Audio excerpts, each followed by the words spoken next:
office before or at least been a general in the Army. We've had a couple of presidents, George Washington, Ulysses Grant,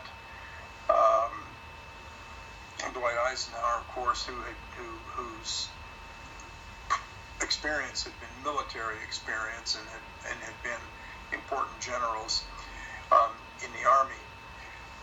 And with the exception of those generals, every other president we have ever had has held elective office, or public office at least, cabinet office or elective office, before being president. Donald Trump will be the first person we've ever had who goes in to be president with no military experience, no political experience, no experience in government. So this is going to be very new. He obviously has a lot to learn, but right. All of us, the public, we have a lot also to learn about how things are going to work. We're going to find out here what happens when a person with no political experience moves right into the highest office in the nation, and in some respects the most powerful office in the world. This is going to be a fascinating couple of years, and especially the next 6 months, the period of time between now and his inauguration on January 20th, which is only a little over 2 months away, 70-some days away, and then the first probably 3 or 4 months of his presidency. This is going to be a very, very fascinating time. He has an awful lot to sort out, and we don't know what he's going to do. Right. He's been so vague in discussing his plans for his presidency. He has made vague statements along the lines of, "I'm going to make America great again," or things like this. I'm going to bring back jobs, and I'm going to stimulate the economy. But he hasn't been concrete about how he's going to do these things. So nobody really knows what he's going to do. We don't know, with a few exceptions, we don't know who is going to be in this government. We don't know who's going to be appointed to high office in this government. There are so many goals that he has and so many things that he wants to do. You can't possibly do them all at the same time. So there's going to be a process of deciding what will be the small number of things that he will pursue first. What is he going to do first when he gets into office, and concentrate on among all the things that he wanted to do? How will he be able to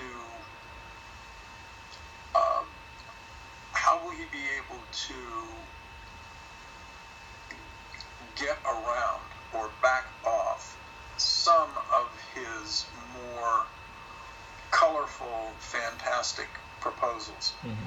Building a wall between the United States and Mexico, for example. This is something that he has shown no indication so far of backing away from that promise to do that. But to most people, it seems so fantastic that I think very few people actually believe that he's going to do this. Right. And so we're waiting for to see, how is this going to work? Is he really going to go through with this and try to build a wall on the border with Mexico, or is he going to find a way to sort of back away from that promise?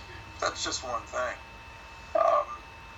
Everybody's very interested in other what he will do. Some things we know what he'll do. The Obamacare, for example, the America's national health system is collapsing now. This is not a partisan statement. This is just what's happening. It has become what we would call a train wreck of Obamacare. It is not working.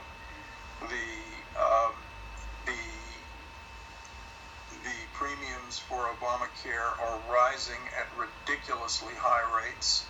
People are frightened by this program. People can't afford this program. People are getting off this program. Insurance companies are bailing out of this program. Something has got to be done. And Obama Trump has said that he plans to have it repealed and replaced with something else. But he hasn't said what else. Right. We don't know what he's going to propose to replace Obamacare. There's widespread agreement, even among many Democrats, that something must be done to fix it.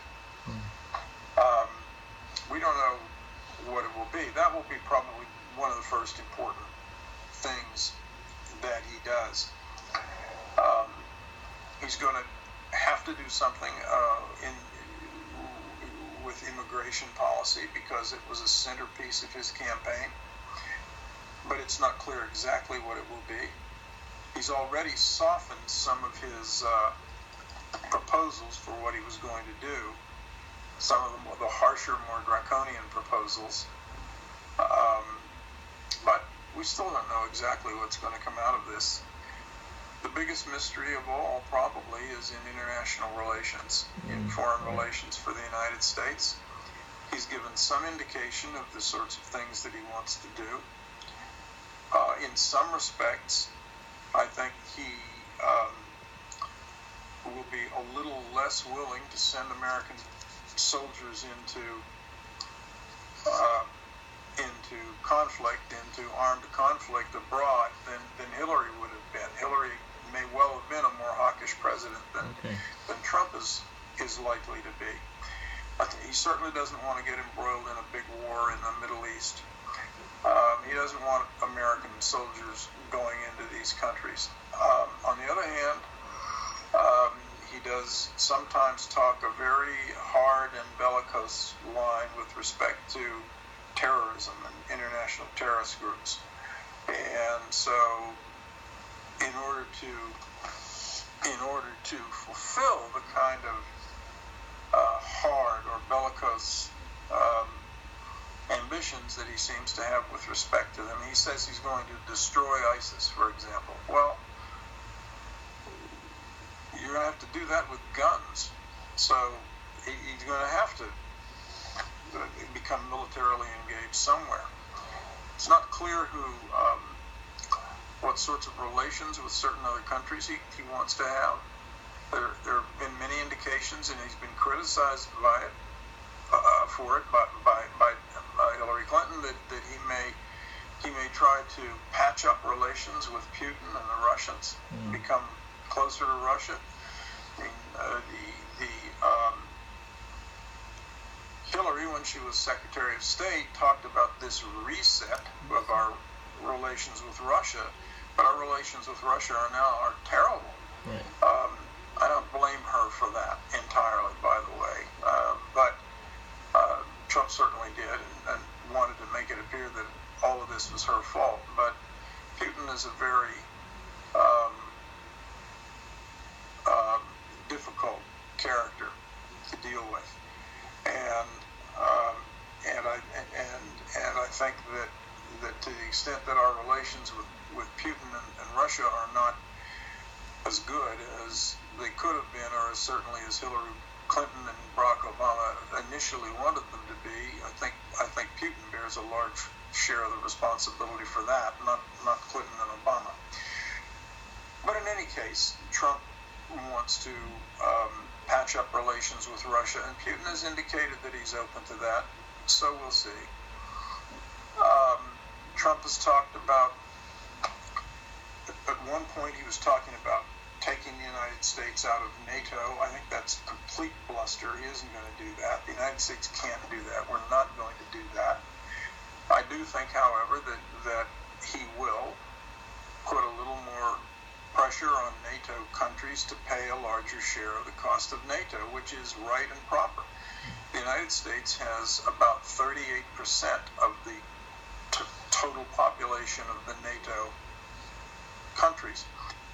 And the United States generates about 40% of the combined GDP of all the NATO countries. Yet we pay over 70% of the annual budget of NATO. So I don't think it's unreasonable for the United States to, in effect, say to the rest of these NATO countries, some of whom are quite prosperous countries, European countries, Germany and so on, to say to these NATO countries, look, we're not going to keep paying 70% of the NATO budget. Right. The rest of you are going to have to, and it doesn't mean we have to go down to 40%, but gradually over a period of 5 or 10 years, you ratchet that down to 62, 60%, 58%, something like that. That's not unreasonable. So I think he may want to do that. The biggest fear with Trump, not a fear actually, most of his supporters are quite enthusiastic about his position on trade. When I say the biggest fear, I guess I'm speaking for myself. As you know from our previous discussions, I'm a very strong supporter of the TPP, the Trans-Pacific Partnership. I think it's a very, very good idea for the United States and for the other countries involved, and especially for Vietnam. Trump is an adamant opponent of TPP. Trump has said over and over again and made it a centerpiece of his campaign that TPP is dead. I really regret that. And Hillary Clinton was also forced to oppose the TPP because of the left wing of the Democratic Party and Bernie Sanders. But I think Hillary Clinton would have reversed her position had she been elected. I think she was originally one of the supporters, one of the architects of the TPP. She had referred to it as the gold standard of trade agreements at one point. I think she would have found a way to accept it, maybe with some minor tinkering with the agreement, very, very small, but enough that she could say, well, we changed it. Trump wants to junk it all together, to trash the thing, to get rid of it, bail out of it. I hope that doesn't happen. I'm afraid it will.